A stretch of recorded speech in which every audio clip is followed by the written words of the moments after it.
Okay, let's get into our spoiler heavy discussion. Again, if you're just tuning in here, we are going to spoil everything about the Sword of Kaigen. If you want our thoughts about just a spoiler-free review of the book, go check out that. There's a video on our YouTube channel, or the first part of this.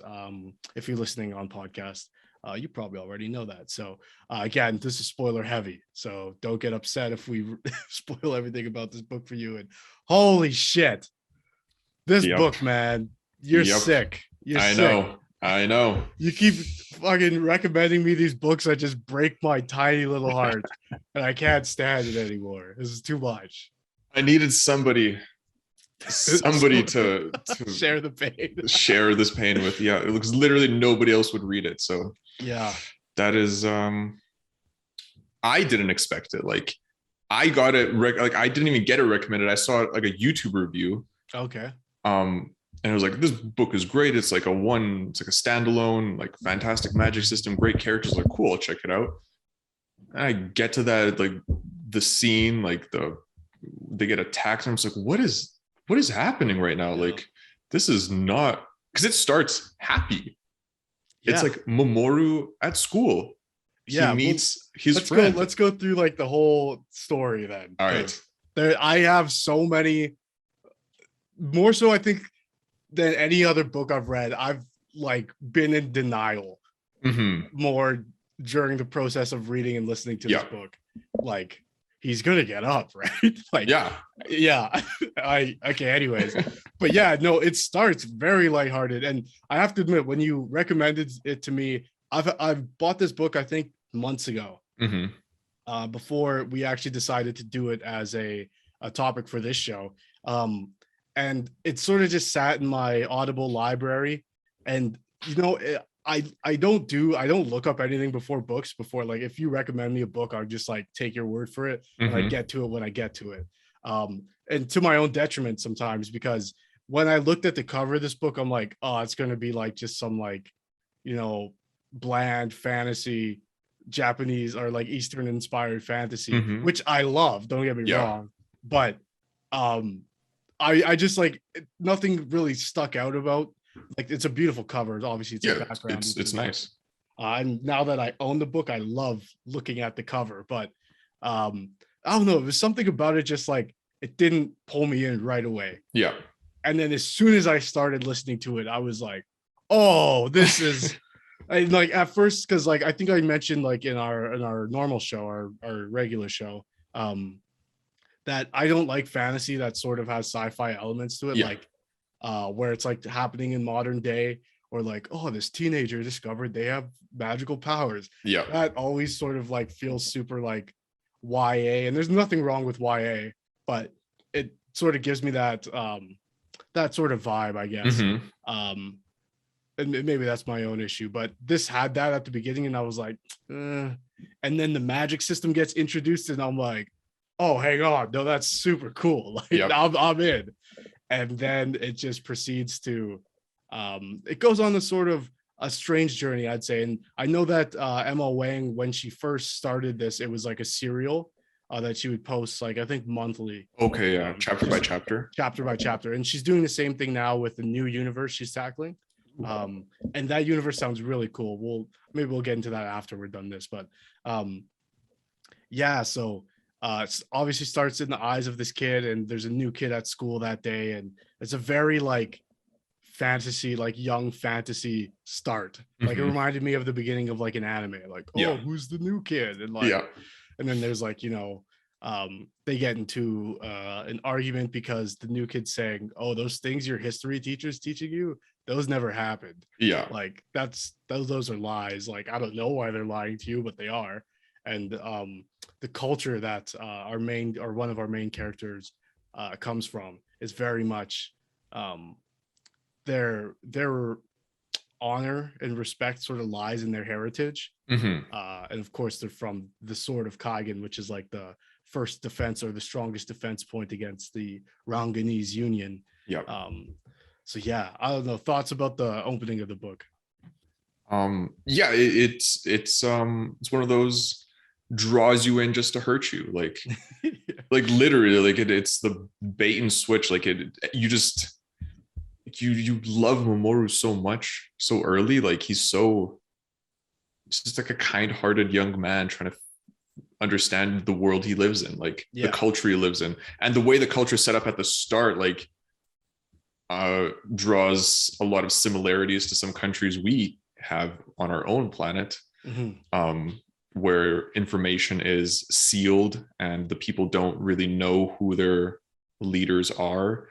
And you have this, like, they on the Sword of Kaigen are like a hardcore warrior culture.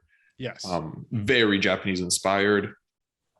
And like the beginning is so warm. It just Mamoru talking to his friends, like practicing the ice spear throws and like. Yeah, so I think before we get into like the ice spear,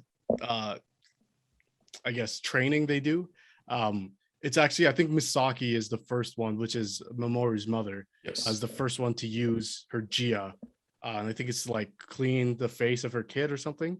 Either that or melt some snow. Something like that. Yeah. And I was like, whoa, what? Like they came out of nowhere. I was like, okay, cool, I'm with it now. And then we get obviously the scene of like Mamoru innovating and like, oh, I don't know why we always stand still when we throw these ice spears. Why don't we, run and add a little spin to it? And that pays off later on in the book. And it's like, fucking, I don't know, so sad and nice, like cool at the same time. And obviously he's being trained by his school teacher, Yukino Dai, the Lightning Dai, one of the greatest swordsmen of all time in the Sword of Kaigen. So, he gets high praise. But I think it's here after this class, Yukino Dai brings up to Mamoru, how's the training going on your Whispering Blade? Mamoru sort of shies away from the conversation and says he's trying. And that's where we learn the Whispering Blade is a technique only Mamoru's family, the Matsudas, can do, which is making a blade out of pure ice and making what would you call that? The edge of the blade, a single molecule. Yeah, like a single water molecule thick, and then just like holding it like that so it can cut through anything. Yeah. Or theoretically anything. And theoretically. The history of that we learn later on, but I guess we could bring it up now, is like the Matsudas were almost entirely wiped out at one point. One of them survived and went to go live with the name's escaping me, but they're blacksmiths, which teach him the sort of practice behind making a katetsu. Katetsu is the last name. Katetsu steel blade, and he uses that knowledge to make an ice blade. And so he shows up to a fight and says, "I'll fight you with no weapons." And the guy's like, "Okay." I'm like one of the greatest swordsmen in the land. And then he obviously gets sliced in half with a sasayaiba, the Whispering Blade. That's like the cool history of like this technique, which is super deadly. But obviously there's the fight between the new kid who is Quan Cholhee and Mamoru, where they're arguing about the actual history and what's taking place. And because of their fight, they get into like a fist fight and they get in trouble. So they get forced to stay behind and like clean the roof. Which was a really cool scene of Mamoru being like, "You're useless." Like, and they fall off the roof and end up going down the side of the mountain where all their villages are based, which leads to them discovering like this old aircraft. That Mamoru has seen before at a distance. And I can't remember what they say it is. But there's basically like an urban legend that, it's just an old aircraft. There's like nothing special about it, but don't go over there. And then we find out it's made of this specific material. And inside there's like a dead pilot. And a pilot from the Yamankalu, right? Yes, one of their allied. Right. And this is where Mamoru finds out that Quan is telling the truth. Because the legends and the stories that his people tell of their histories, that there was no casualties on their end when the last time they defended this in the Great War called the Kalaba. And so they find this dead pilot, and they're like, he's like, what? Like, and Quan, like, to his credit, is never like, I told you so. Yeah. He's always like, I'm sorry, dude. Like, yeah, it's always very like remorseful and him being right, which is like, I don't know. He's such a great character. He is. And it's one of those characters, like, obviously he's not from here, so he's not ingrained in this warrior culture, but he's still very much useful. And he is Kaigenese, though. That isn't important. Like, he is the same race as Mamoru. He's just from the mainland. Yeah. And his father's like a businessman installing those like radio towers. So they're bringing like cell phone towers essentially to what's it called? The village or the land, Shirojima. Yes. And it's also like shown that the Sword of Kaigen as an area is very technologically behind the rest of the world, right? Which is an interesting sort of distinction, and it's also implied that the rest of Kaigen is technologically advanced, right?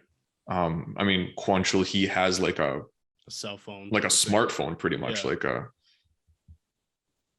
and like it's also implied that they have like a sort of internet type, like network of information, and that's what his father came to, or something. Infocom device. So his father is a businessman, and he is like, although they're the same race, they're like from two different sides of their own culture, right? It's almost like, it's like throughout the book it's implied like the Empire keeps this specific group of people on the Sword of Kaigen out of the loop.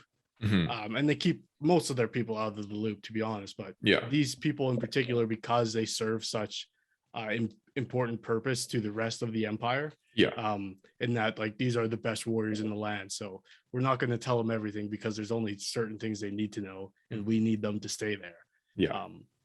Basically the point Quan's trying to make is that you guys are like a meat shield for the rest of the Empire. Like, there's no honor in this, like and honestly, like at this point in the book, I'm like, and like Mamoru sort of later on brings that same point up to his father and gets, reprimanded intensely for it, but you agree at this point, it's like the government's lying to these people. Like, here's the proof, here's someone else who's outside of this community being like, you're being lied to, and when he says like there's no honor in that, you sort of side with him. And later on in the book, like, that couldn't be less true. Like the purpose that these people serve couldn't be understated. Like, I don't know, I mean, they're both right, like it's true, their government is lying to them and literally using them as a human shield for the rest of the nation, right?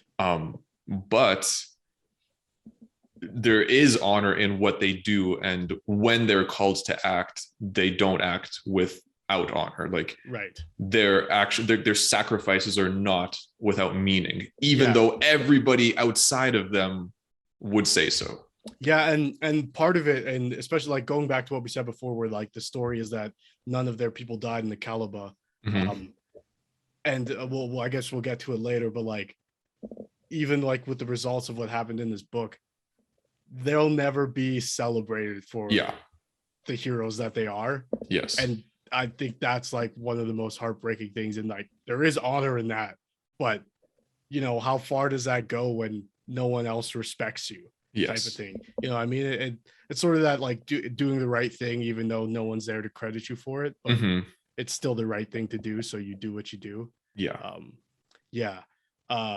This part of the book, to me, like, I'm trying to like relive my feelings like through reading the book, and right here I was like, oh, I get it. This is going to be a story about this kid who's like supposed to like get this great power in the Whispering Blade, but he can't. He's going to get a sword made out of this Zalazan glass, and that'll be the Sword of Kaigen, and he's going to be the hero that takes his people out from the government's foot. That's literally, I'm like, I see this whole plot and I'm on board. And I couldn't be more wrong. It's not at all what happens. But while this is happening in present time, we're also getting flashbacks of his mother. And She went to a academy called Daybreak. Yeah, Daybreak Academy. And then what part of the world was it in? It was in a different country entirely. Yeah, but it's all different type of Theonite people. So there's Fanya Kalu, I believe, are there. Jiji Kalu, which are like, and I guess okay. So I think we haven't talked about the magic system right yet. And I did look this up today in an interview she did for something about self-published fantasy book award or some sort of union, or not union, but yeah, she won an award. Yeah. So she actually says in one of the interviews, like, yeah, when I was 14, I just blatantly ripped off the magic system from Avatar. Like, no shame in it. And like yesterday on our episode we did about bending in the Avatar universe on our main show, we were like sort of tiptoeing around it. Like, well, it's not really, it's a little bit derivative, but she's like, no, yeah, I totally stole it. But this application of it is so good and so different and so more like, I don't know, real and like visceral and like deadly. Yeah. It's sort of like Avatar for adults, I guess you could call it. Yeah. Yep. But yeah, so there's the Jijikalu, which are they're the water benders, or the equivalent, and then there's Fanya Kalu, which are like air benders. Is there like an earth bending type? I don't remember earth. I remember the fire was Tajikalu. Tajikalu, yeah. And those are like, I think the Yamanka people are Tajikalu. Yes. The Ranganese are Fanya Kalu, and then obviously the Kaigenese are Jijikalu. Yes. So yeah, we have like our 3 elements, and then there are other people with different types of abilities. Like I can't remember what the white people in the story are called, but they're something with a T. But her friend she goes to school with, these 2 people. One is a Tajikalu, Robin, who goes by Firebird, and I can't remember her other friend's name. She's the woman. A Latigi is Latigi, is what they call the white, and they have the ability to control light. Yes. And so they can like make themselves invisible, or they can essentially make illusions. They can make illusions, and like that's pretty much it. It's a really cool addition to the bending system, if we want to call it, like light bending. It's like, that's sick. Yeah. And I think there's other ones in the larger Theonite story. I think there's earth, and I think the one is that there was like nobody who could ever bend metal. Okay. I think, but yes, we have Litigu or Litigi, which come up later. But yeah, so she's a crime fighter with Robin, who's Firebird, who's sort of like the leader, and came up with the idea to start fighting crime in the city, which is plagued by like gang violence and just disproportionate wealth distribution, a bunch of awful things, like any big city, modern city too, I guess you could say. So yeah, they're sort of vigilantes.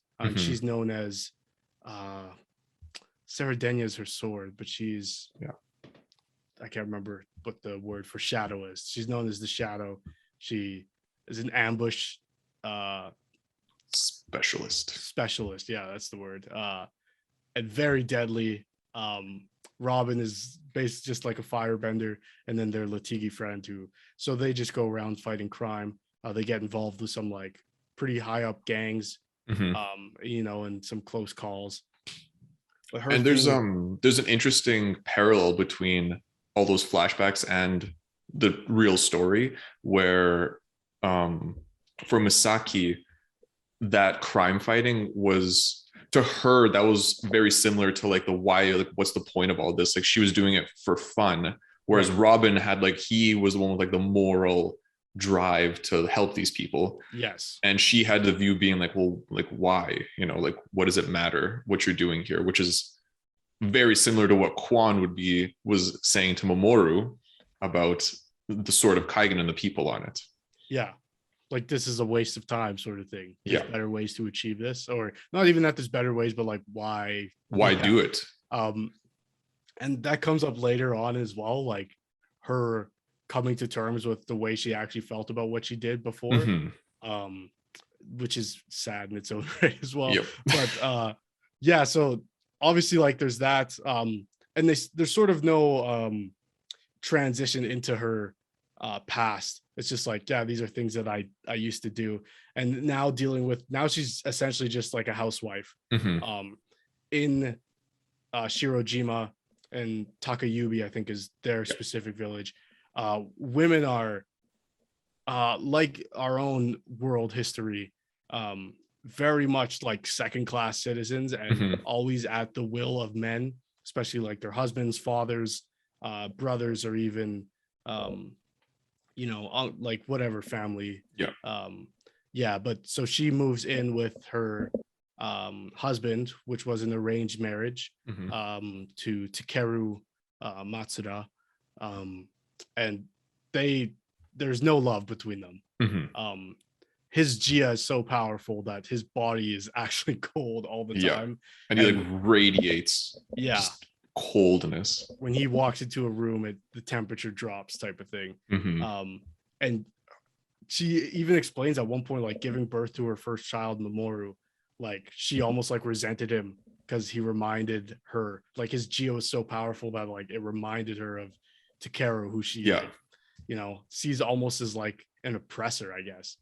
More so like Takeru's father. I don't remember his name, but the Matsuda, the leader, I guess. And he has two sons. A failure by Matsuda standards. Never learned the Whispering Blade. Not a sort of highly regarded or respected warrior. And that plays into Takeru and Takashi, his older brother's storylines. But yeah, so initial thoughts on like the introduction of Misaki and the reveal of her backstory. I mean, I loved her perspective. Like, it's so rare to get that perspective in a story like this. And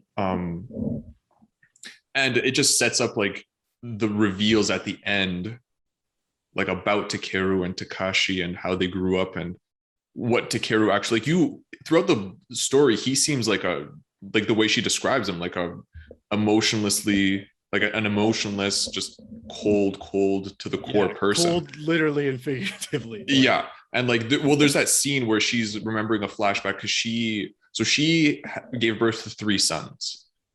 There's Mamoru. Mamoru. There's Mamoru, Izumi, and it's the Hiroshi. She also had 2 miscarriages. I think there's 4 of them, because there's Hiro, then there's Izumo, and then there's a baby, because Izumo's always coming and selling baby crying. True. So I can't remember the last one though. Is the baby? Never mind. Yeah, no, you're right. Yeah, Izumo's the youngest.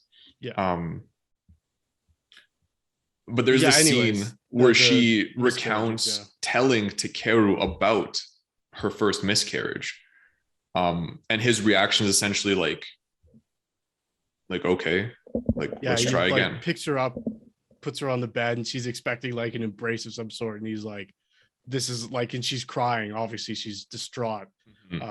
And he's like, this is unacceptable behavior, get a hold of yourself. And walks away about the cry. And he just leaves. And then there's her father-in-law, Takeru's father, who blames her for losing the child. So you can just imagine the I think it's worth nature of that too, household. Her family, what's their last name?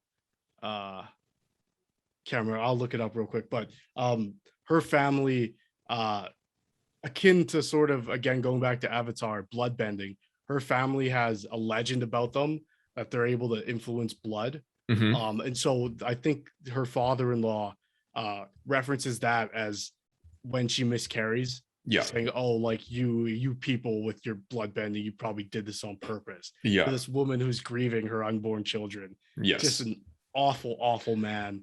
And honestly, when you think about it, responsible for most of the shitty things that happen in this book are, I'd say, like a direct result of this guy having a fucked up, but like, and it's weird too, because I think this book does a really excellent job at portraying or showcasing cycles of abuse, and what that looks like for people who are sort of brought into those cycles without having previous knowledge of what started the cycle or how it's able to continue. Yeah.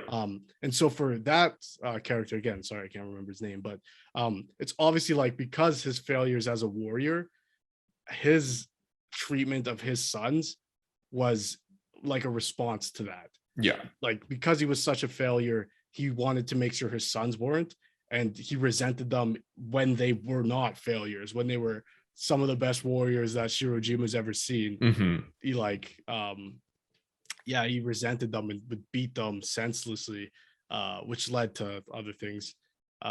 Maybe we'll save that reveal, but her family name,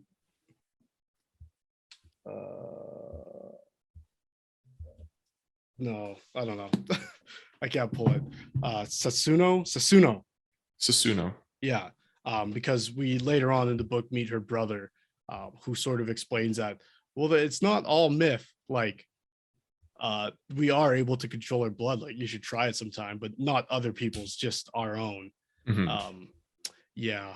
Anyways, getting back to the plot line, I guess. So, so we start to see Misaki's backstory and her credibility, or at least her experience as a warrior in her own right, which is extremely frowned upon in the Sword of Kaigen and their society.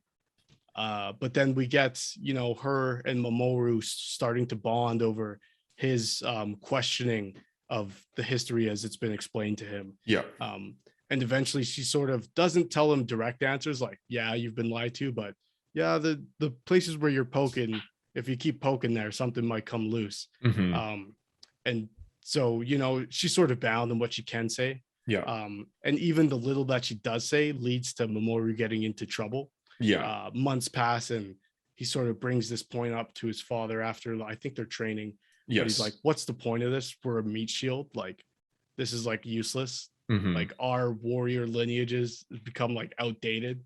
I don't know why we do this anymore. And his father doesn't take kindly to that, because obviously his father has the same honor and history and reverence for the history of his own people. So that leads to a devastating duel where Takeru essentially just beats Mamoru to a pulp.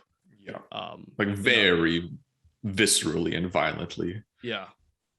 And Misaki watches, which is usually not allowed, but I think Takeru in that moment is like, yeah, you're responsible for part of this, so yeah, I don't mind if you watch the consequences of what you've done, which is really messed up. And I think goes back to what he learned from his father, again, in that cycle of abuse, where there was times where he was being beat by his father for not being a good warrior, and his brother would step in, Takashi would step in and like try to stop the beating, and in turn would get beat. And like I think Takeru explains like a scene of like not being able to look at his brother getting beat because like he knew it was his fault. That's where we learn like why Takeru is the way he is. Like that's at the very end of the story. I mean, if you want to dive into that right away, like let's save that for a second. Because and again, I get like, my experience reading the book is I fucking hate this guy. And I remember thinking to myself at some point later on, there is no way this character can be redeemed for me. Like, I remember saying that to myself, and like anytime he would come up in the scene, I'd be like, I can't stand this guy. I hope this book ends with this guy getting what he deserves. And then that completely flipping on itself, and me being like, fuck. Like, even this guy, I don't hate anybody here. Like, fuck, it sucks. It's so sad. Like, his story is actually so sad. Like, when you think about Takeru as a character, like, it's heartbreaking. But before we dive into that, so once we've learned about Misaki's backstory, and throughout, so there was a couple foreshadowings of what happens in the climax of the story, of the potential of the Ranganese attacking again. So I think it starts with Setsuko, who is Takashi's wife. She's like a very boisterous and I don't know how to describe her. She's like a very vibrant personality, She was like a fisherwoman from one of the fisher villages. Yeah. And her mom was like, yeah, I can feel something in the wind. The Ranganese are coming. It's like, okay, mom, you're getting old. Yeah. And then there's the storms that they keep seeing on the TV, like, oh, this village was hit by a storm. And then they receive a letter from Misaki's brother saying, I think a storm's coming. Hey, by the way, you guys should take a vacation inland. It's a great time of year type of thing. And basically, once they receive that letter, Misaki's like, and this is pretty soon after what happens between, oh, I guess I should say too, after Mamoru gets beat by Takeru, he's sort of like down in the dumps being like, I'm, not worthy of my name. And that's when Misaki actually picks up a sword for the first time in his life. And like, I'll train with you. He's like, Mom, you can't train with me. And she like, to her credit, like puts up a good fight against him, who's like a very good warrior. But so she's just out of practice. And he learns, and he learns a lot from her because her training comes from different walks of life, different people, different cultures. So she has sort of like a wider knowledge of fighting. And again, like we said, she's an ambush artist, so very much more I guess dexterous than the average Kaigenese warrior. And I think she was trained by a Yamanka instructor. I can't remember his name either, but very cool character when she was doing her sword training in a flashback. But anyways, once they get the letter from her brother, she's like, the Ranganese are coming. Like, there's another letter that comes to, I don't know if you remember, she gets a letter from her school friend. Yes. Yeah. From the actual Ranganese school friend. Yeah. And so she tells her, like, I hope you don't get this. Like, I hope you're not, like, I hope you're already gone when this comes to your house. Yeah. And she like apologizes to her in the letter, like saying like, there's nothing I could have done. Like, I couldn't stop this at all. Like, I hope you don't. When the brother sends the letter, I think that's what actually prompts the thing that Mamoru says to Takeru. Yeah, I think so. And then it's her friend's letter is what prompts the confrontation between her and Takeru. Oh yeah, that's intense. Which was very intense.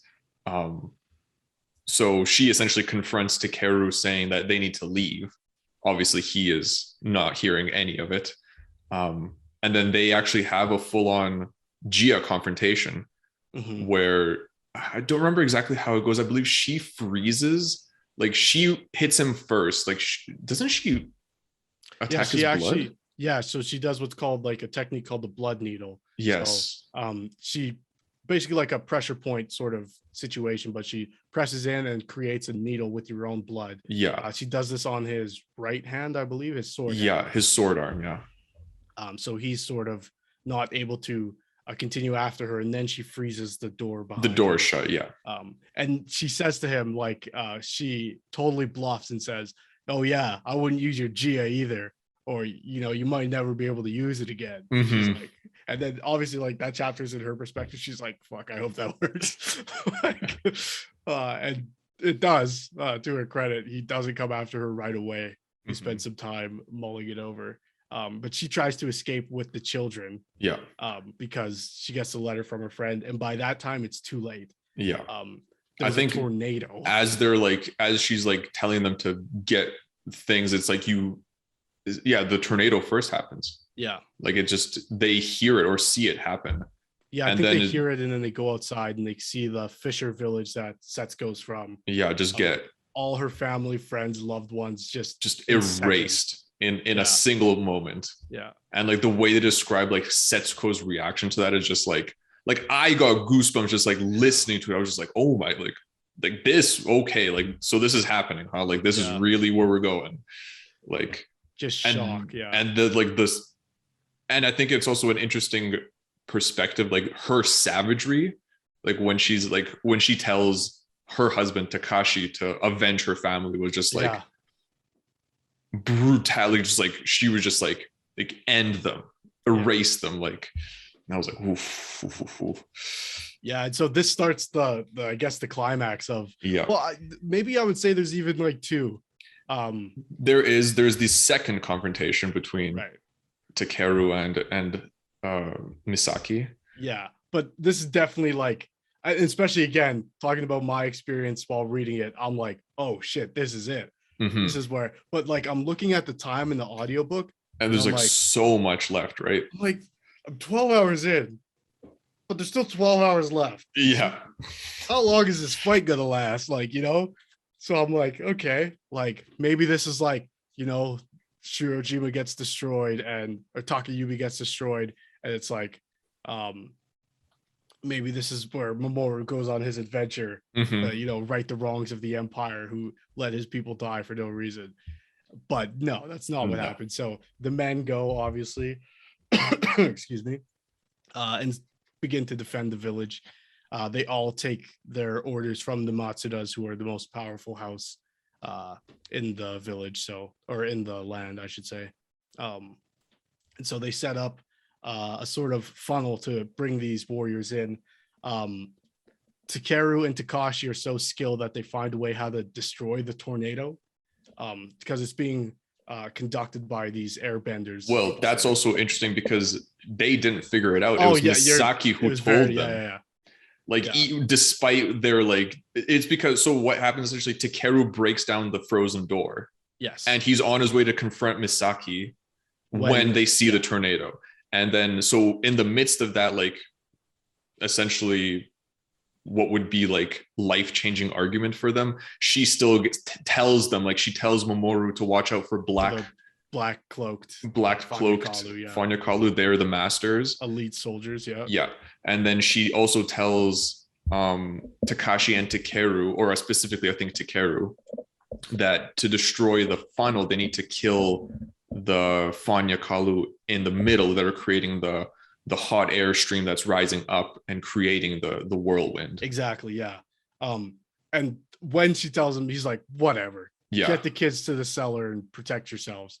But I think just that, she's always right. Mm-hmm. Everything she's ever said throughout has always been right. And it's just as simple as my worldview is bigger than yours. Yeah. I know more because I've seen more of the world. Mm-hmm. So I know you think you're right all the time, but you're not. Yeah. Sometimes you need to, play a bit, which he sort of acquiesces to her later on in the story. But at this point, talk a little bit about the battle.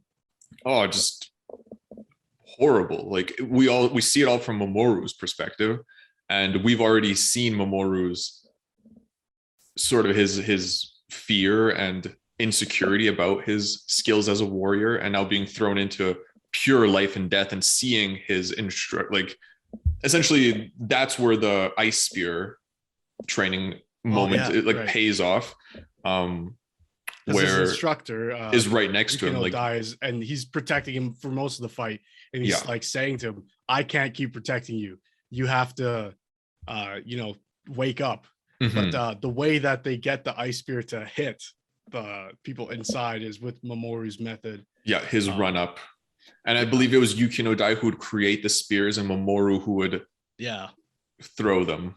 But then we see that the spears are essentially useless against those whirlwinds, the larger whirlwinds created by multiple Fanyakalu, which is just horrifying. And then we see an extremely cool technique done by Takashi and Takeru in unison. Which actually has a similar. So it's it's Takashi that makes the outside, essentially a serpent of ice and water. Yeah. I don't know if it's the reverse. I can't remember who does what, but they make a dragon out of ice and water. Yeah. I believe it was Takashi that makes the outside blades, and Takeru, who is the more powerful and skilled Jijikalu, he's the one that controls it and sends it where it needs to go. I think that was how it was described. And then that technique essentially sort of evens the playing field until they start being attacked on multiple sides. What do they call their? I can't remember what they call their not servants, but there's the noble class and there's the worker class. and they have a name for the Namu. worker. Umu, yeah. Namu, yeah. So the Namu are attacked. They see like the fires starting from the village. Yeah. Before that though, there is like a scene. I don't think they do the serpent ice dragon until after they take out the tornado, and they take out the tornado because Takeru just starts meditating. Yeah. And at this point, you don't know why. He Mm-hmm. just starts meditating, and Mamoru's like, "Yo, should we like wake him up? What's going on?" Like his dad's just like chilling, and then you just see like parts of the tornado get smaller and smaller, and he's like, "Whoa, he's hitting those guys inside." Like, yeah, he's that powerful. Yeah. And I will explain why later, I guess. But yeah, no, super cool. And then yeah, obviously the ice dragon, and then yeah, they see them in the Muru village where the Kotetsus live. Yeah. They go, and I guess it should mention that every Matsuda child has to go and apprentice with the Kotetsus, as back to that original story of how the Matsudas came to be. And that like it's a traditional thing. At this point, it's not traditional anymore. They actually owe them money, and so they send their sons to work off the debt. But it's still, there's still very much unbroken respect between the two families. And they're honor bound to defend their Namu because they're the warriors. Yes. So actually, I think before that even happens, there is just the heartbreaking scene of Mamoru's teacher, Yukino dying.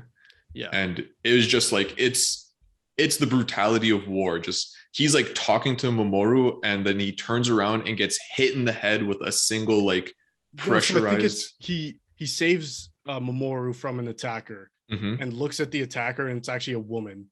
And it's a woman who so much resembles his wife. Hiyori, yeah. That he freezes for a second, and that's all it takes for one of the Fanya Kalu. And at close range, their air blasts are deadly, bone shattering, skull crushing. He gets hit in the back of the head, and like the way it's just like this honorable man, and it'll describe like essentially like him being hit in the back of the head, is like skull caves in, one of his eyes falls out of its socket, and he's just like dead on the ground in front of Mamoru, and he's just like in shock. Yeah. And I think he begins crying, and I think it's his uncle who's like, "Hey, kid, get a grip." Yeah. Like, he was a good man, but like, we got stuff to do. And this is the scene where it's now whittled down. Their numbers, I think they began with 12, have now whittled down to 3. It's just the Matsudas left. Yeah. And they're putting up a fight until like there's a break, and they can see like hundreds of troops coming at them. And then that's when they see the Namumu village go up in flames, and they see something's going on with their village. So the 3 of them need to split. And essentially the call is made where Takeru, Mamoru's father, will go back to the village. Mamoru will go to the Namumu village, and Takashi stays. Yeah. And this is one of the scenes which first hints at what the rest of the book is going to be about, because Takeru uncharacteristically says for one of the first times, like, he stands up to Takashi and he's like, "I'm not that strong." And again, when I'm reading it, I'm thinking, man, we just saw you take out a tornado. I think you can handle it. But that's not at all what he's talking about. Yeah. And like, dude, even like talking about it now, I'm getting goosebumps. Like, I know. Like, I'm remembering because it's Takashi that makes that order. Yeah. Takashi sends. Takashi's the oldest, so he makes the order. And even though he's not the strongest, he tells Takeru, "You're going back to the village. Mamoru is going to the Namumu village, and I'm staying here." Yeah. And it's just like you like understand the implications, but you don't understand anything. Oh, like, wait, no. I think before the Namumu village goes up in flames, it's just Takashi and Mamoru there, because Takashi gets hit and Mamoru heals him with the forbidden sort of blood magic healing techniques. And he goes, "Where did you learn that?" And Mamoru, I don't think he says, but he just understands, like, "Oh, from your mom." Man, I wish I could have known her better. Yeah. You're like, "Don't worry, Takashi, you can talk to her when all this is done." Yeah. No, you're right. Takeru gets sent away when they're still together, and then when it's only Takashi and Mamoru, then he sends Mamoru. And it's after he gets wounded, so it's like there's like a he plays it so. Oh, and this, oh my god, there's a scene, that same scene where after Mamoru heals him, scabs the wound, he goes, "Oh, you worry too much, Takeru," he says to him, like, and he's like, "My name's not." He's like, "Now get going," and he's dying. Yeah. Like, it's done for him. He's hallucinating now at this point, but it's like, Well, you know, yeah, you're right. And he's in Mamoru, because we're seeing it from his perspective. He's describing his inability to push back that much blood into like to scab the wound. Like there's just too much coming, and he can't. Like he can barely do like a small cut on an arm. Yeah, and he's like, saying his uncle took on the facial expressions he usually does when he's like drunk on sake. Yeah, and he's like, yeah, just like this is the end for him. But he gets sent away.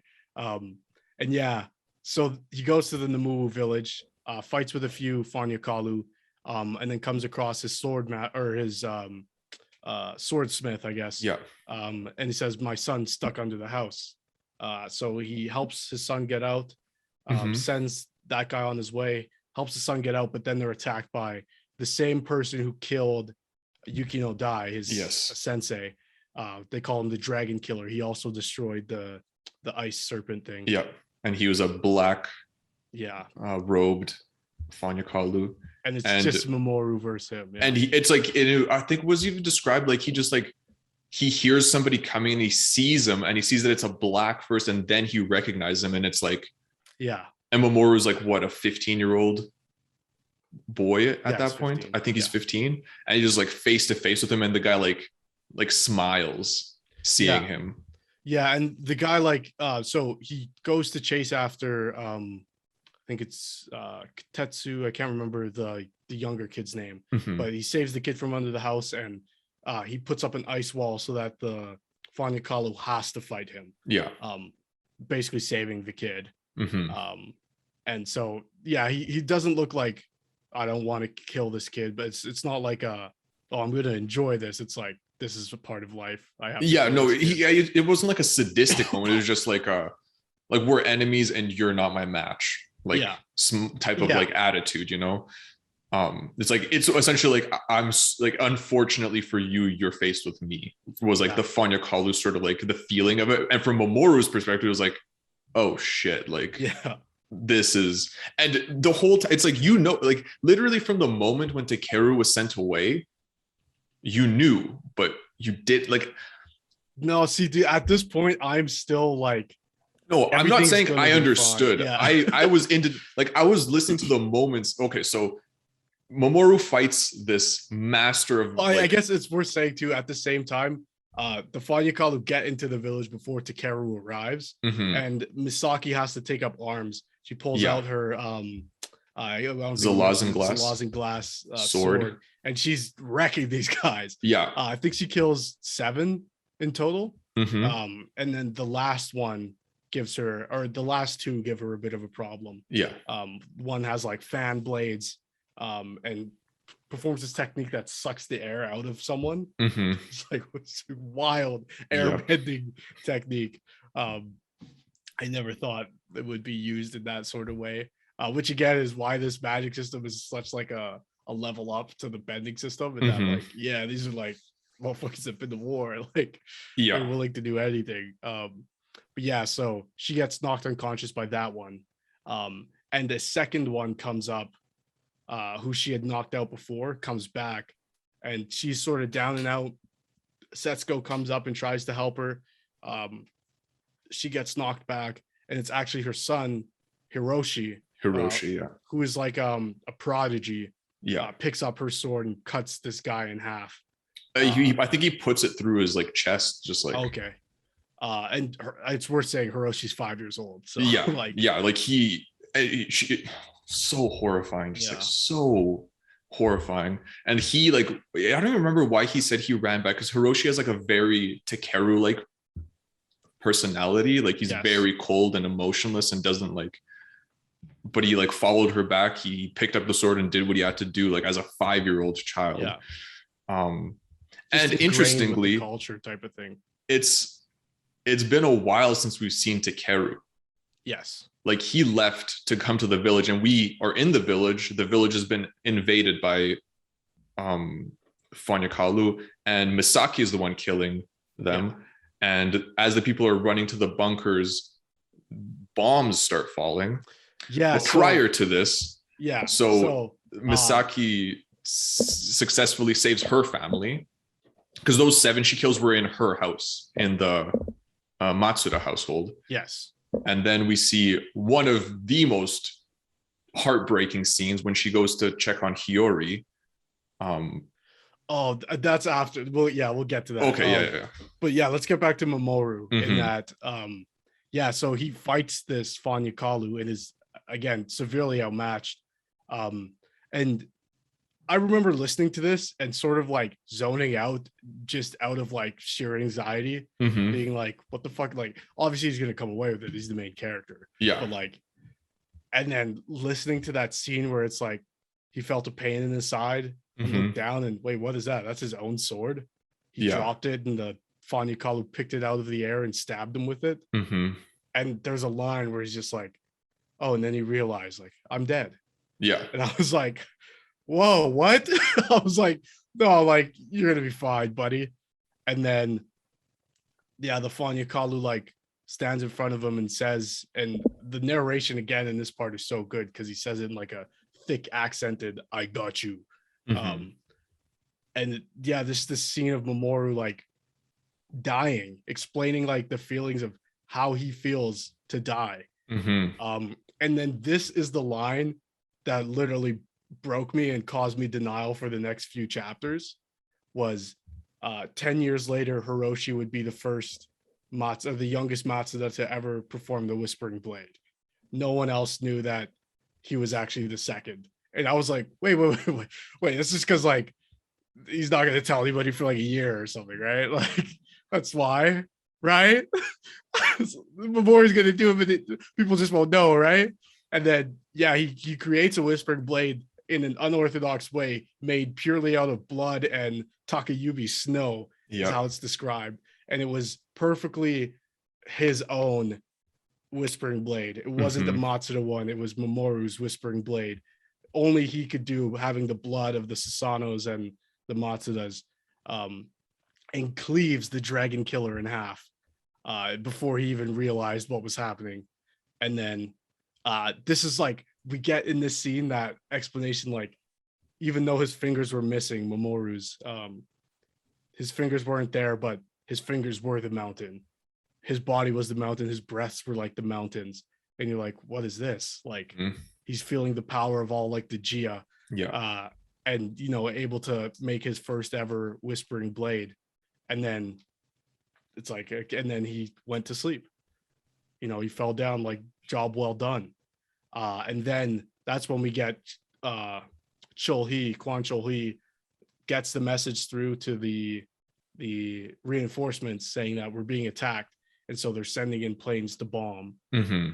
And so a plane flies above and says, citizens, like, evacuate, you know, this area is going to be bombed.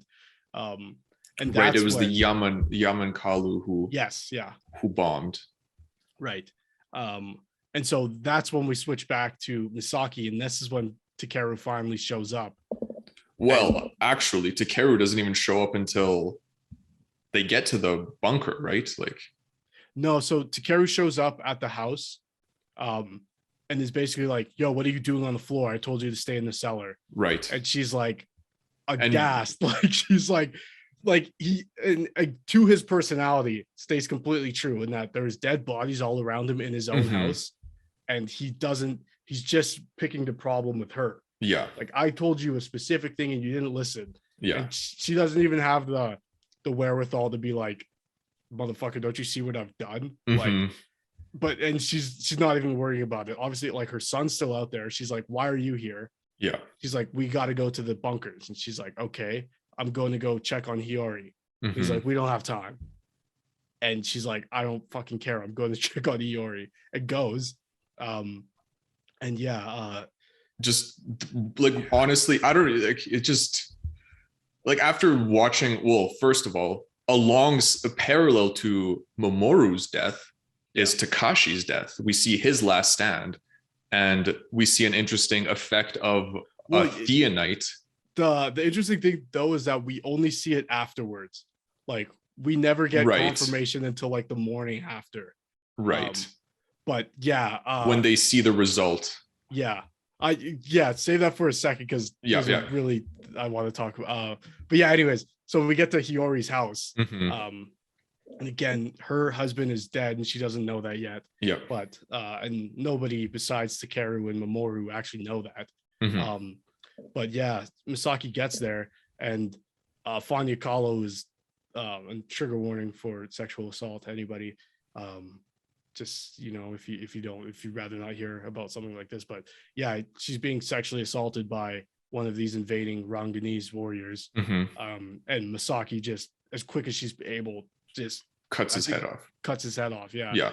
And Hiyori is distraught, and she doesn't want to leave because she's like, well, because that same Fanya Kahlo killed her 3-year-old son. Yes, yeah. So yeah, before Misaki even gets inside, she can see the body. I forgot his name. I can't remember. I can't remember his name, but yeah, she finds the 3-year-old son with like a slash through his back, I believe. Right. And then she finds he's also a black cloaked Fanya Kahlo assaulting Hiyori. She cuts his head off, and he releases, like, once he's killed, we see the effect of a theonite dying, where all of his Jia is violently released, right, in like a storm of wind. And then Hiyori obviously is just broken in every possible way. And it's just like just the horrors of war laid out raw before you, like the worst aspects of humanity just mercilessly shown to you, because that's how it is. And even like the societal pressure put on these women, right? Is I think the first thing she says is, I can't go on living because I've been made impure and my husband can't accept me. I've failed my husband. Yes. And Misaki, obviously, to her credit, is obviously like, that's not how this works. Like, come on, we're going to the bomb shelter. And eventually gets her there. And when they get to the bomb shelter, they get all the civilians that are coming in. The Kotetsus make it there. There's a few other families that make it there. And Kwanchol, he is there, and he's tasked with counting everybody who's came and accounting for all the people who have not yet made it. And there's a scene where they're about to close the doors to the bomb shelter. And Misaki's like, what are you doing, Takeru? Don't close the doors. Your brother's out there. Your son's out there. So-and-so's out there. And he's like, they're not coming. And closes the doors. And, they spend the longest night of their lives. And in the morning, and this is like about the exact halfway point of the book, or just past it. Just past half. Like literally maybe like an hour past half. And I'm like, and again, I'm still in denial at this point. Oh, me too. Yeah. I listened to Mamoru's death scene in my bed, crying. Yeah. Like I was just bawling my eyes out. Once I was in denial, crying. I was a mess. Yeah. And I gotta tell you too, like, this is like deeply personal for me, but like definitely affected my perception of what was going on. But like on the day I was actually reading this, it was actually like my cousin, who unfortunately passed years ago, birthday. And so it was, and my cousin passed very young, and is survived by my entire family and stuff. So it was, a heavy day. And I was like, well, at least I'll have some escapism in the form of this awesome book I've been reading about this young kid going on adventures. And then this happened, and I was just like, what the fuck? I was like distraught. It was just like so real. And just everything I was already feeling that day, combined with now going through this, absolutely in denial. I was like, yeah, but at least in this story, like, Mamoru gets up in the morning type of thing. Yeah. And then obviously we see Misaki. She speaks with the Kotetsus, like, where did you last see him? And then the Muwu village. And so she goes there and finds his body. I think someone goes with her. Somebody goes with her, but she finds him on her own. I think it was, I'm pretty sure it was Setsuko who goes looking for Takashi. Yeah. And so I think it was one of like the volunteers. And this guy like won't shut up. And she's just like, she wants him to keep talking because she doesn't want to deal with what's actually Yeah. happening. And then she finds Mamoru's body. And even at this point, I'm still like, oh, because she can do the healing. She's gonna wake him up. I was thinking the exact same. Not even wake him. I was thinking like she'll find him and he'll be like with like a thread of life still clinging. Like, and she and then she describes like, yeah, the planes had no like there was no prejudice. Like they shot anybody who was not in a bomb shelter. So there's bullet holes through Mamoru's already fucked up body. Yeah. And then she's saying like when she went up to them, the rigor mortis had already set in, like his wounds weren't bleeding anymore. And I'm like, no, that's because he scabbed them with his blood bending. And then it's like, no. And she presses on his body and one of them like keeps bleeding. I'm like, and it's like, no, he's dead. He's gone.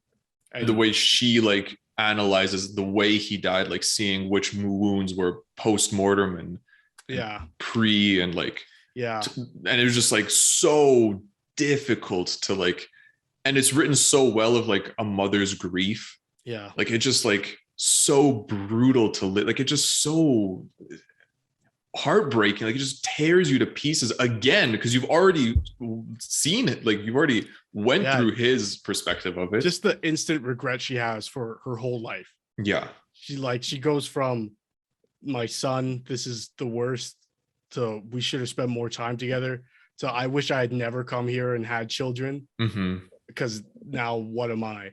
And what type of mother am I? I couldn't even keep. And then it shifts to blame and like, and understandably so, to Takeru. Like, why was Mamoru there? You. I tried to leave, and this is the result. And why was he here? And why did you come back? Like, I have my job to raise them, and your job is to protect them, and you failed.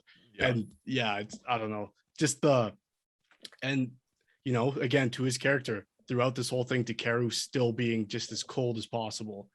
Like these are the facts of life type of thing. Yeah. And I think it's here where we see the death Gia of Takashi. Yes.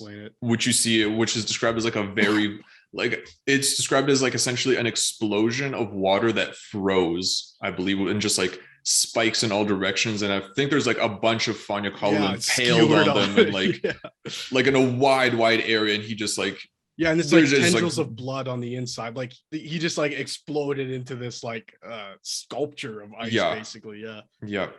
Which was just, I mean, so cool and so heartbreaking. And the best is Setsuko seeing it and just being like so proud and happy. And later on, there's a moment between Setsuko and Misaki, and Setsuko's like praising Takashi and like what a good husband.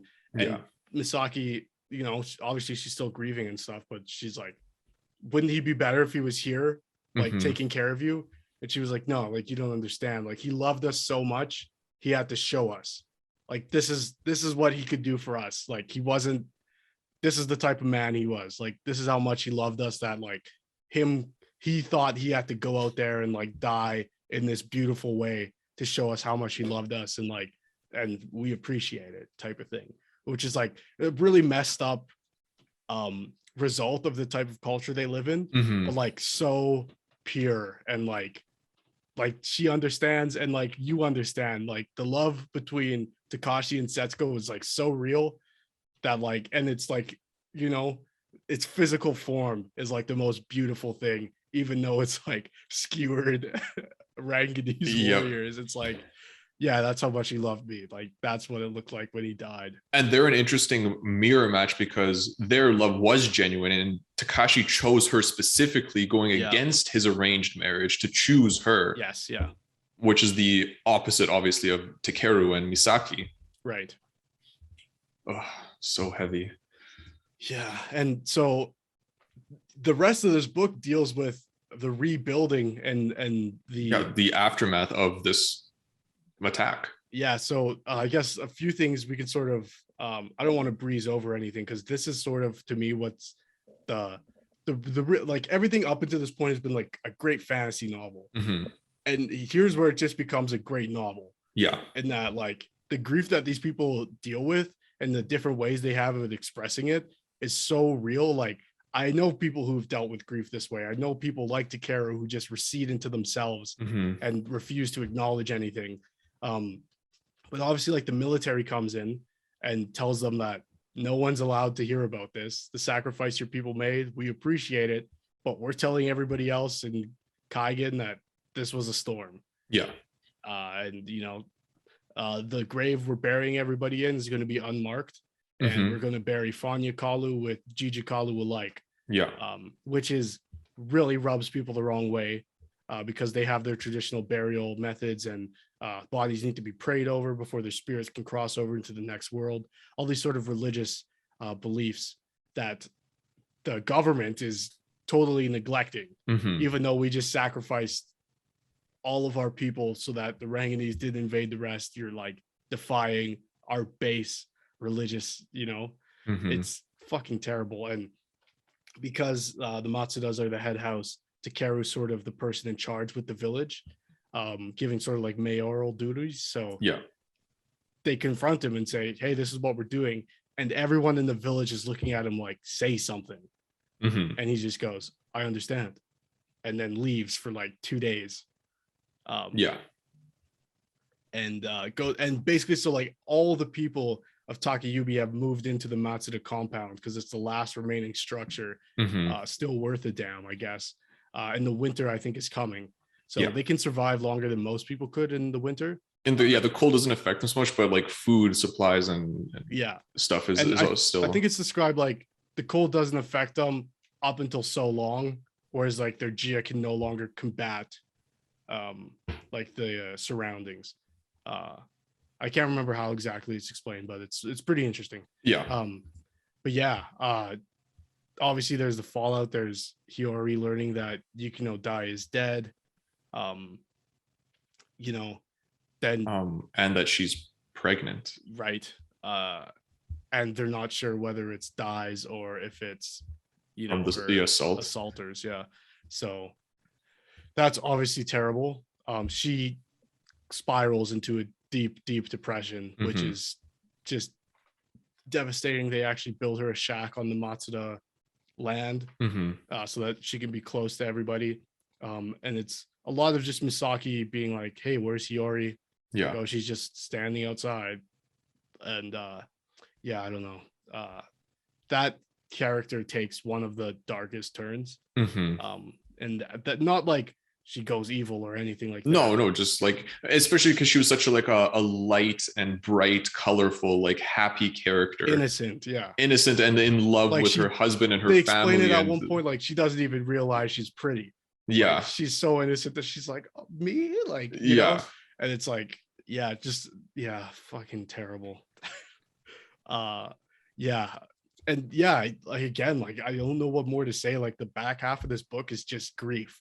And it leads up into the confrontation between Misaki and Takeru, where she does say to him, like, you failed your responsibility. Like, didn't you see the 7 dead bodies? I kept our family safe. What the fuck were you doing? Like, I had 4 kids and Setsuko to keep safe, and you had 1. And like, why am I the one that succeeded? And you're supposed to be like the greatest warrior. And it's just everything she's saying, you're like, yeah, fuck you, dude. What are you doing? Like, why would you leave? Like, because your brother told you to? Like, it hurts. Every part of it hurts. So she calls him out to the duel. She challenged him to a duel. And that's where she confronts him with those things. So she does it anonymously first. And I guess it's worth saying that when he disappeared for a couple of days, she found him at the top of the mountain just meditating, the same way he did before he took out the tornado. And a child actually, it's after, but so she calls him out anonymously, challenges him to a duel, which is like you have to honor in this sort of society. And all the reasons she's listed are: you failed the town, you let the government desecrate our dead, you disappeared and let things go to shit, there's people who need you and you're not around, you've brought shame to our people, basically. And so he shows up and he sees her and he goes, oh, it's just you, and starts to turn around. And she's like, no, I challenge you to a duel by all the things, and he begins reading them off. And the confrontation is so awkward between husband and wife that like it gets to a point where she's like, stop reading the list, like let's just do this already. Yeah. And that's where like we get our first actual taste of who Takeru is. Up until this point, he's been just this cold father figure or husband or even like oppressor to Misaki and Mamoru. And it's here that we get like he admits and shows his neck, as in like what would be the word? Surrender, I guess, in this duel. Yeah. He kneeled before her and offered her his head. Yeah. Saying that he accepts her charges and accusations and that she's correct and that she can take his life. And she gets even angrier, justifiably. Yeah. Because she's like, you did this, you let our son die. And he's like, yeah, I did. And I deserve to die. And like, obviously, like, that's what she's accusing of him. So like, there's validation in that, but she sort of wants him to fight back because she wants some explanation of like, why did you let this happen? And he's just like, this is when he explains, like, since he was a young child, like, I guess, or maybe if you want to explain how this power sort of works. Yeah, so essentially that's where we get the reveal of, or essentially the explanation that we mentioned before, when Takeru or Takashi took the beating for Takeru, and then there was the day where, like the one day where Takeru essentially ran away from home because of his shame and the sadness towards his brother. And I don't remember how exactly, essentially he ends up falling off of like the side of part of the cliff of their mountain. He ends up on like a snowbank and he just like falls into the snow and not goes to sleep, but like lets his sort of awareness and consciousness slip into that snow, into that ice, and it just spreads into the mountain. And essentially the way it's described is like he loses himself as a person and becomes part of the environment through his Jia, because his Jia is so massive and powerful that he can essentially like slip into that state of being where he's no longer, well, he described it himself as not being a person anymore. He's the mountain. He's more than a person, which we saw earlier. Like it's done so well by the author to where she like shows us like a little bit of it with Mamoru before he dies. Yeah. And then, gives us like the full explanation. But he also talks about like when his father was beating him, he would just recede into the mountain just so that he didn't have to deal with it. Not only when he was beaten, when he was having to deal with anything that he, as Takeru, the person, couldn't handle, he gave it to the mountain to carry. And again, it's these cycles of abuse, just like total dissociation. And if you think about him, well, another very, very important point is that his mother died in childbirth, giving birth to their third brother or sister, which was a miscarriage, and their mother died in the process. Which is like, if you think about the development of a child, like a young boy with all of that power, like with an insane Jia. And his mother was extremely powerful as well. Yeah. Yes. His mother was the powerful one, like much more powerful than their father. Right. And then if you think about like the way he's raised somebody who's, and it's always described where he's like not so much a person, almost closer to a god, like, like just like he's not a person, like he doesn't understand, just like how we see Hiroshi, like who doesn't very much understand human interaction and emotions and stuff. So there's Takeru, who is like that, with nobody willing to be that sort of emotional teacher to him. His emotional intelligence is zero. And 100%. The only emotion he's seen is he saw his mother and father constantly fighting. His mother then died, and his father became even more abusive afterwards. And since his mother was gone, he turned that abuse towards his sons, and it became physical and emotional and psychological. And like he just kept receding into himself, and anything difficult he would give to the mountain to carry for him. And this is why. And while I was listening to it, I was like, where is Takeru? Like he left, Takashi sent him away, but then we see like Misaki's whole fight and that whole sequence, and then he finally shows up again. And it's like, where was he? And it's that he could feel the moment Takashi died, and he again couldn't handle it, so he gave it to the mountain. The only way to do that is to be in that state. Then he felt his son die. Yeah. And like there's just no, like he, like somebody who with no emotional intelligence just had no way to. Yeah, and it goes back to like the meditation outside of the tornado. And even before that, there's a part where Takashi asks him, your brother, like, how many are we dealing with? How many fighters? He goes, oh, there's 136 or whatever. Yeah. But because he can sense people through the mountain, and so he can sense everyone. And so when they die, like there's no way he can, like, it's sort of explained that way, like I can't not feel the death of my brother and my son. Yeah. Because like this is my power. This is like, it's almost like his hiding into the mountain is like the blessing and the curse. Yeah. Because now there's no way for him to escape it. If he recedes into the mountain, he can still feel them. Yeah. And you know, when Mamoru pulls into the mountain, like he must have felt that as well. Just debilitating grief that he just stopped moving. Yeah. And went into that state, and like that state brought him no solace either. It was just more pain. Yeah. Yeah, like his ultimate failure, essentially. He had the one job, go to the village and protect it. And he was like, and it goes back to what he says to Takashi when he asked him. He says, I'm not that strong. I can't do that. He even says like you're overestimating, like you think that I'm more powerful than I actually am. Like, yeah.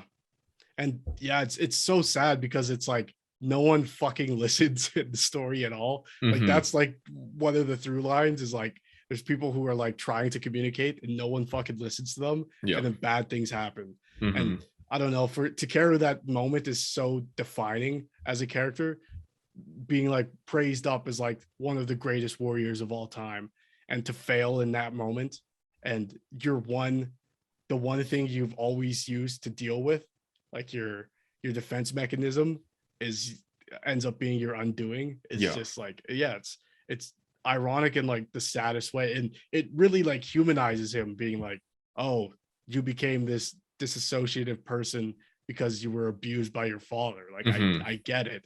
And as he explains this to Misaki, she's like, okay, like I understand, I don't want to fight you anymore. And he's like, no, like the challenge has been laid. And they do like come to blows, and it's such like a cathartic thing of her finally being able to like respect me. Like, I know you don't respect me for my knowledge, so you're going to respect me by my prowess as a warrior. And he does. He has to, because with her Laws and Glass, she cuts through his Whispering Blade at one point. Just over and over. She breaks it so many times. And like, it's just, she's breaking him down through that whole process.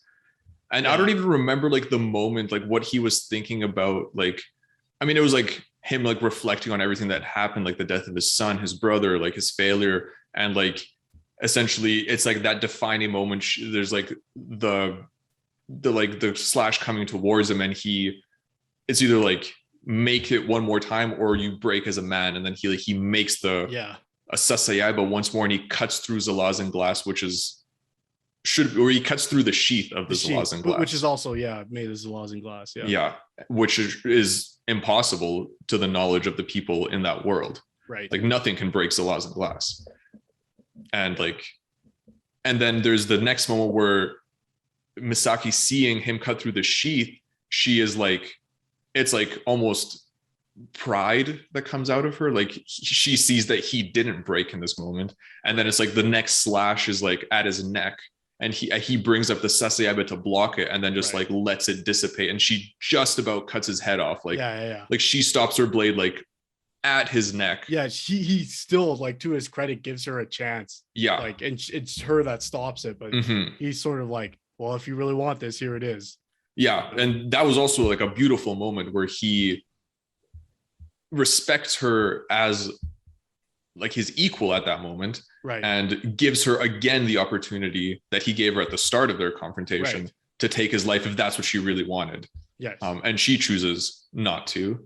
And that is almost like the start of their even relationship as a couple. Like that's the moment where they finally have some kind of communication. And it's a beautiful moment. One of my favorite moments. I've listened to it many times. But like, it's beautiful, and also like so devastating at the same time, that like this is what it took Like you couldn't just respect me on it is devastating, but then it's like if you think about him as a character, like he's not a, it's always reiterated so many times, like he's not a person, like he's so much more than a person, like the things he can feel and sense and like is so much more than what a normal person would be able to. So like his view of things is so warped between his power and his upbringing and his culture and his responsibilities and the honor of being who he is. It just like, it's almost like, thankfully, even in this moment, he was able to become what Misaki wanted him to be from the start. Right. Yeah. I just like, even like at this point, it's like, for me, it's still like, it hurts still. Like it took our son dying for you to like see me as your equal type of thing. Mm-hmm. Like this is, and it's unfortunate, but it's what it took to sort of snap him out of his, dissociation, I guess. Yeah. And it's after this moment that he's like, there's some sort of agreement they make where she's like, you have to promise me this one thing that like we'll go hand in hand out of here, but you have to be a man and you have to take care of this village and take care of your people. Yeah. Like you have to make this promise to me as your as my husband. And he does. And to his credit, that's what he's fueled by for the rest of the book. It's just, I made a promise to you that I'm going to maintain, and goes on to like rebuild the village and stuff. But yeah, no, I just like the emotional roller coaster of this book. And then on our main show, I said like I'd look forward and see like the names of the chapters. Yeah. And the last chapter is named Robin. Yeah. And there is a flashback earlier on where Robin tries to stop the marriage. Yeah. And Misaki basically, because she knows it's what's best for him and her family, she stops him and I guess rejects him. And like saves his life. Here. Right. Because Takeru would kill him. And she knew that Takeru would be able to kill him. Right. So yeah, but he comes back. Takeru invites him back. And yeah, it's sort of, it's what sets up the connection to the rest of the Theonite books, as far as I understand. Yeah. But yeah, he comes and he has a son, Daniel, who I think is one of the protagonists in the Theonite series. Yes, I think it's Daniel and Izumo who become friends at Daybreak Academy, I believe. Oh, wow. Yes. That's cool. That's and awesome. From what I know of the other Theonite story, it actually brings a white character from Earth, like a female Caucasian, who it's like a sci-fi sort of, like she ends up, I believe she's from Earth. I don't want to say for sure because I haven't read the books, but essentially it's a Caucasian Litigi who has access to a type of Theonite power that was unheard of. Okay. I don't know what it is. And I believe that her, along with Izumo and Daniel, are the part of the main cast of characters that make up the Theonite story. Interesting. And then so Robin is there, and there's like that awkward sort of moment of them three like together, like Robin, Takeru, and Misaki. Oh, in the book? Well, yeah, well, in Sword of Kaigen, like that moment, yeah. I thought you were talking about the other Theonite story. Yeah, no, in this. To see what that. But yeah, no. So yeah, Takeru invites Robin, because I guess after their duel, Takeru senses two presences coming towards them. One of them being Kwang Chul-hee, who is coming to report that somebody's missing. Yeah. And he goes, okay, well, who'd you come with? And he goes, I came alone. And they discover that a Litigi is there invisibly trying to assassinate them, almost as successful, and detonates themselves with some sort of explosive device. Yeah. And there's also a Litigi who shows up as Mamoru. Yes. Yeah. It is it Misaki who kills him? No, so that's the one that detonates himself. Right. But yeah, he appears as Mamoru to sort of provoke them. Yeah. And as they come closer, and dude, even at this part, I'm like in denial. I'm like, the spirit of Mamoru coming to like wish his parents like, you know, like they finally see eye to eye. Like he's coming to Oh tell my him he's going God. to the next world. Now that you mentioned that, there's a very important thing we didn't touch on, which is Mamoru in Misaki's dreams. Yes. And when she wakes up yeah. one morning, or she wakes up from one of those dreams with like an ice blade that's like inches from her body, and Takeru, who is bleeding, right? Yeah. And he like yells at her to get out of the room. And she thinks it's her Gia like being activated in her dream because Which of is her a like thing that like is that very can frowned happen. upon, but, Yeah. It's like it's a thing that happens to children before they learn to control their Gia, Yeah, is like what she says. the Like, bed for a water bed. yeah. Yeah. And like she describes like a clear ice crystal like nearly piercing her body, and then Takeru yells at her to get out because he was pierced by one. Right. And then she's it's like so ashamed of, and she's so exactly, she's so ashamed, and she thinks it's her. And then it's not until after the duel that we realize that it's not her Gia that's acting up, it's Takeru's Gia because of his unresolved emotions towards Mamoru. And that's when she like reflects like, wait a second, like my ice isn't crystal clear like that, only Takeru's is like that pure, like that was his Gia. And it's like he's the one who's been seeing Mamoru, like, well, she was seeing Mamoru in her nightmares, but it was Takeru whose unresolved grief and issues about this are what's bringing up that moment. And it's only after the duel that Takeru stays to pray over the mass grave where Mamoru is buried to essentially beg forgiveness. And there's a line that just like hits so hard, it like makes me like, I feel the like right now in my chest thinking about it. It's where he says to her like him who's being described as the greatest warrior who's ever lived in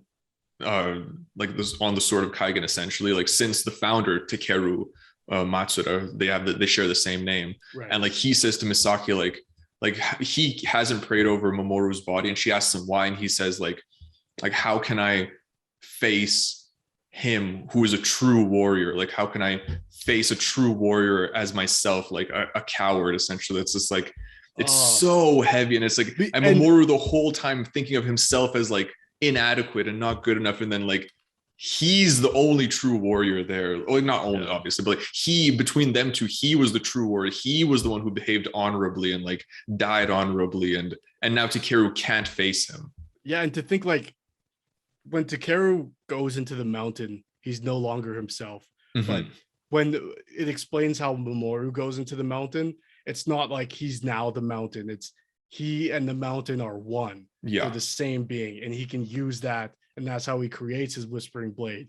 And so like for Takeru to say like, oh, the true warrior, like, you know, he must have sensed like that the power that his son had, and like to stand there in like the face of death basically, and be able to, you know, be more than yourself, not in the same way that Takeru is, because Takeru again dissociates into the mountain.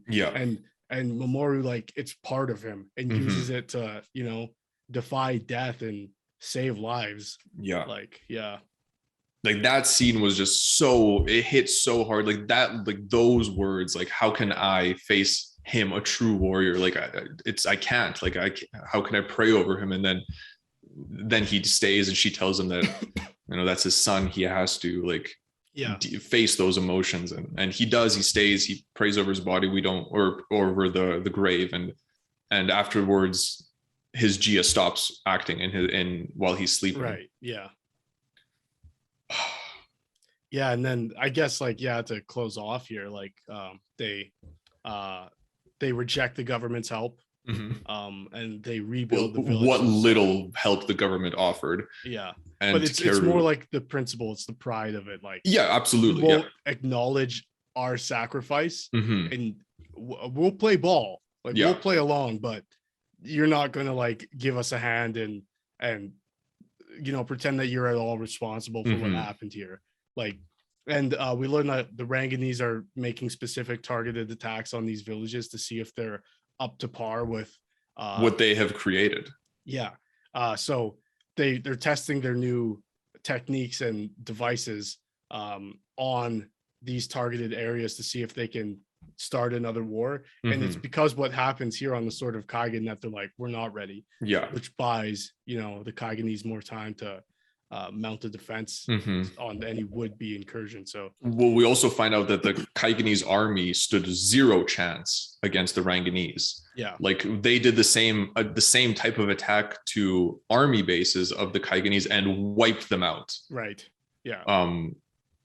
And there's one of the most interesting scenes is when the government representative, or like the prefect, whatever it's called, like representative, comes with the Yamankalu, like their allies, and Misaki notices that the Yamankalu are the dominant in that relationship, exactly, which shows that like Kaigen is becoming subservient to their ally. Right. And one of my favorite scenes, again, just like a small scene where Misaki teaches Takeru the greeting of the Yamankalu, where Takeru greets like the foreign emissaries, and the Yamankalu, who respect strength above all else, feeling Takeru's Jia being just incomparably stronger to like the representatives of the actual emperor. Yes, yeah. Like they respect him so much more in that moment. He says, I like this man. Let this man do what he wants. And like, yes, in that moment, okay. That's the moment where you're like, oh, like, yeah, who's calling the shots? Yeah, exactly. Yeah. Because the General Song, what was his name? Like, yeah, that's his name. He was sort of like, oh, you can't like take over, blah blah blah. Like, you need the government support, and we need to send a mayor. And then like that's when the Yamankalu says like what's the issue? Like, you're telling these people that you can't help them. This man is saying that he can do it on his own, but now there's a problem, and it's like that shows their relationship. And it's important to note that like he probably wouldn't have had that attitude had he not known how powerful Takeru is. Exactly. Yeah. It's again, it goes back to Misaki being like, I know more, listen to me. And he's like, okay. And this time he listens and takes her advice, and there is results. Yeah. And then when Robin shows up, he sort of explains that the child who had gone missing, this is like a normal occurrence. There's someone who is taking these children, and someone who knows how to I can't remember what it's called here, but for the sake of blood bending, I guess. And Misaki learns that she can do it to a small extent, like a finger. Super interesting. I also love the Susanoo, like the sword they have, like the big great sword.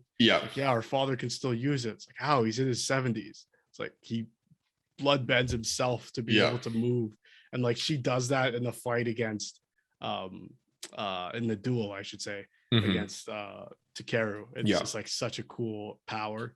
But what a novel. Like there's just so many things I loved about it, so many characters that are so well written, and at any part of the novel, either where I thought it was going a certain way to the climax being like, what the fuck just happened, and then to the end and being like, this was hard to go through, but I'm glad I stuck through it, and I'm now seeing like what it led to, because like it just feels like such a real story, even though it takes place on like a different planet with super powered beings in a reimagined Earth, I guess you could say. And I just it's incredible what she's able to do with those factors and make a story that feels so real and relatable.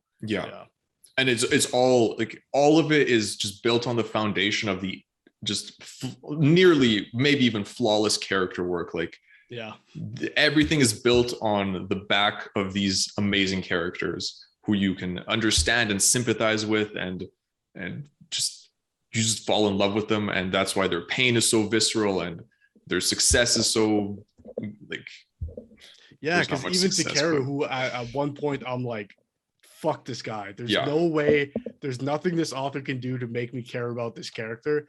And then I was like, fuck, that was the one thing. Like, oh, what do you mean it's not his fault? Cycles of abuse, fuck.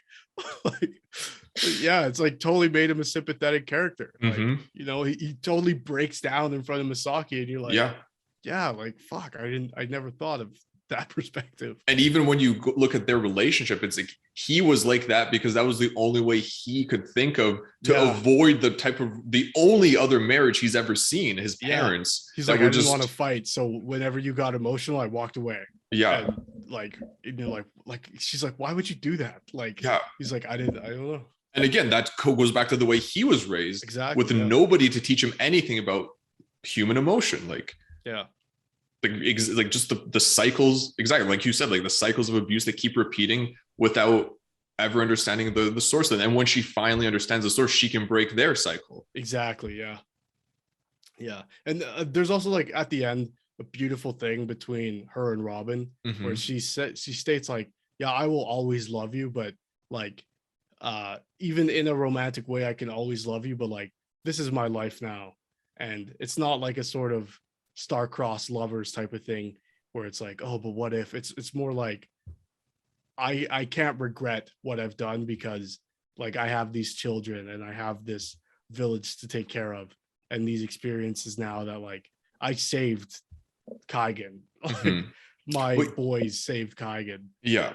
But even like between her and Takeru after their duel, it's like she describes, there's like a moment where she describes like his coldness, Being like his actual comforted, yeah. physical coldness. And there's the scene where she wakes up at night being like why is it so hot? Like it's too hot in the room. It's Yeah. you know, like where she's like she wakes up from the heat, like missing like the cold. And there's a scene where she describes like there's Robin's like passionate warmth, and then Takeru's like she always thought of him as just like an ice cold person, but then it's like he's not. He's like his true personality is like the warm spring beneath the mountain. Like that's how she described it.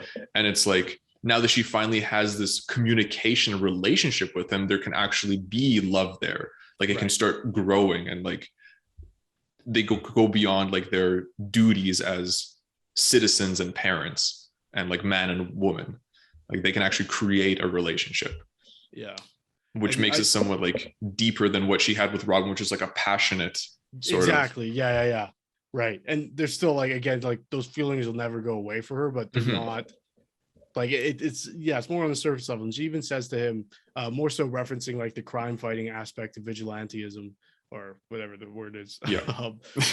She's like, I'm sorry for being a vacationer in your life. Yeah. Like, and he goes, no, you weren't. And she was like, I was. Like, those things were never real to me. And like now, and she says something that I think is like important where she goes, until you've lived it, you don't know. Yeah. And like him being like an orphan, growing up on the streets, only having his brother, you know, being subject to the gang violence and all like the sort of corrupt things that were going on in the city and where he came from.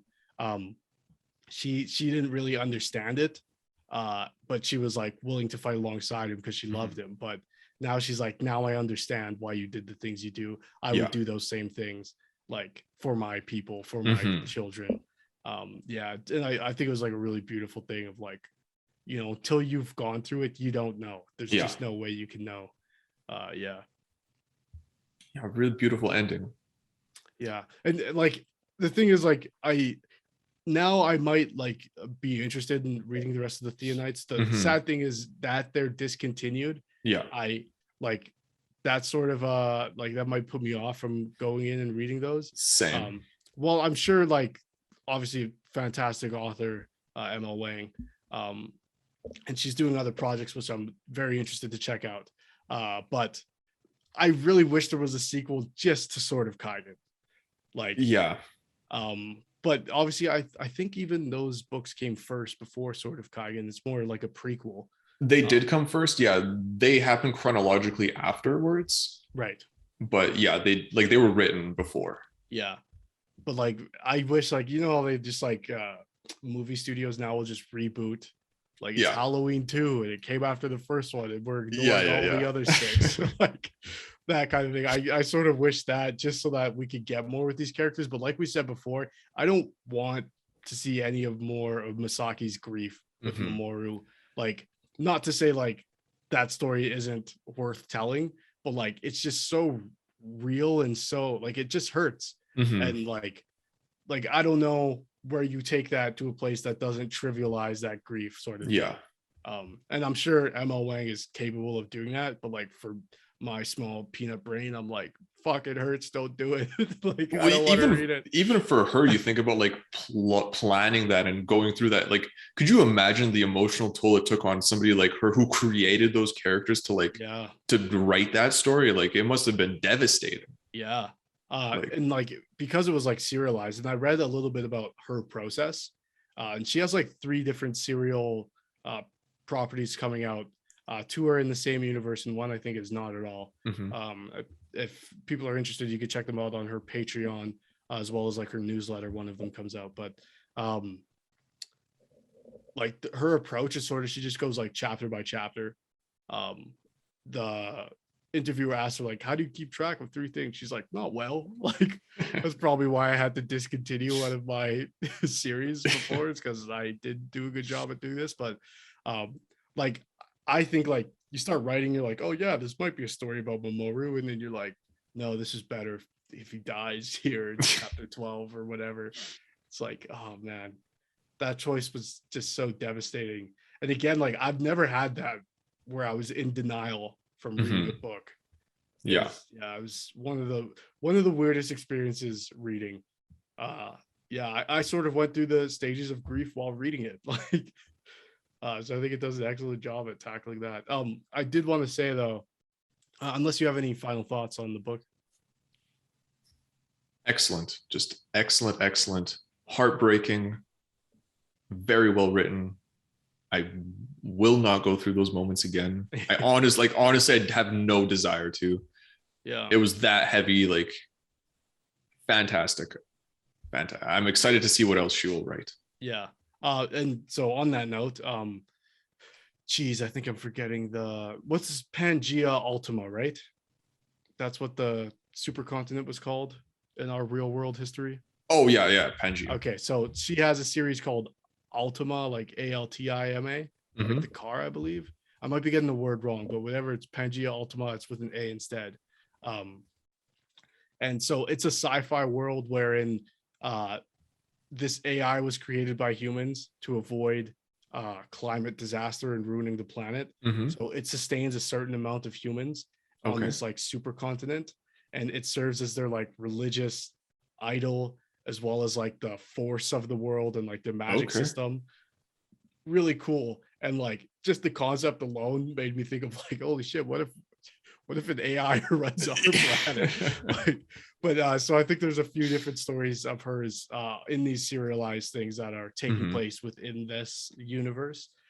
So yeah, that might be something we check out. But our next rumination will actually be on a book called The Bone Shard Daughter. And the reason why I chose this is because I saw the cover of the Bone Shard Emperor and was like, holy fuck, that's a sick cover, which is the sequel coming out in November. Yes, I've seen this. Yeah, I think I sent it to you. Yes, you did. So, this is amazing. Yeah, so I just started reading the first in the series and I am loving it. Okay, great. It's a really cool, like, there's 3 different narrators, or 3 different character perspectives, and the author is actually one of the narrators. Really cool. Cool. I think about 6 chapters in, and it's fantastic so far. The magic system is fucking weird. Okay. Nice. Yeah, I'll let you discover that on your own. But yeah, for listeners out there, if you want to read that along with us and then come join us for a conversation and let us know your thoughts on Sword of Kaigen and other ML Wang works, the Theonite series, if anyone is well versed in that, we would love to hear your thoughts. Masterclass stamp. Make sure you check out our show every Tuesday, Lords of Lore Podcast, as well as Unabashed, where I do interviews with people, and where we play D&D on Lords of Lore Adventures. I'm Matt. I'm Luka. And we are the Lords of Lore.